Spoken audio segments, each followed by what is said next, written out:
एक गांव में एक नया कुआं बनाया लोगों ने, गांव के लोगों ने। तो पंच और कुछ बड़े लोगों ने कहा, भैया देखो ये नया कुआं हमारे गांव में बना है, कल से सब बहन बेटियां भाई लोग सब इसी के जल से स्नान करेंगे, पान करेंगे, इसका उद्घाटन करवाओ। तो बोले कैसे करवाएं? बोले पहले इसका जल पान और जल से स्नान कोई संत करे, तब हम लोग करेंगे।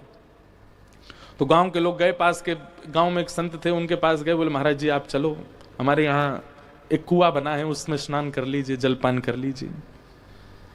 संत बोले ठीक है, लेकिन गांव का एक व्यक्ति बोला, महाराज जी पर हमारे कुएं में जल जो है ना उसमें से दुर्गंध बहुत आ रही है। तो संत बोले एक काम करो, उसका 2-3 लोग मिलकर के खूब सारी बाल्टी पानी निकालो, नया नया पानी नीचे से आएगा तो दुर्गंध चली जाएगी। खूब पानी निकाला महाराज। अगले दिन सब लोग पहुंचे, बोले महाराज जी हमने कम से कम उसमें 100-150 बाल्टी पानी निकाल लिया, अभी भी दुर्गंध आ रही है। संत ने कहा एक काम करो, तीर्थों का जल मंगाओ, तीर्थों का जल मंगा के उसमें पुष्प अक्षत आदि उसकी पूजा वूजा करके तीर्थों का जल डालो, और फिर उसके बाद फिर से उसका जल निकालो 200-300 बाल्टी, फिर शायद आ जाए।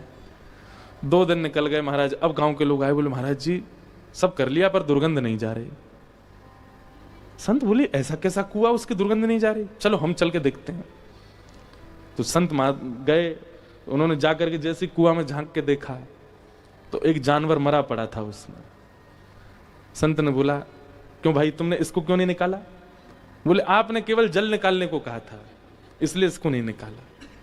अरे भले आदमी तेरे पांव पूजू, इसको निकाल पहले यहां से। तुम इस ये पड़ा है तो तुम चाहे कितना भी पानी निकाल लो, कितना भी तीर्थों का जल डाल दो, दुर्गंध तो नहीं जाएगी ना।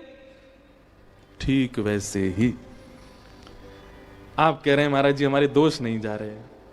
हमने कहा भाई एक काम करो, प्रयागराज कुंभ में स्नान करके आओ, गंगा जलपान किया करो, यमुना जलपान किया करो, इस स्तुति का पाठ किया करो, सुबह उठ के तिलक लगाया करो, राधा राधा जपा करो, महामंत्र का जाप किया करो। सब करने के 2 महीने बाद फिर आए, बोले अभी भी महाराज जी नहीं हो रहा कुछ भी। तभी झांक करके देखा तो भीतर मात्सर्य रूपी जानवर मरा पड़ा है। अरे भाई जब तक इसको नहीं निकालोगे तुम चाहे जो कर लो वो दुर्गंध जाने वाली नहीं है।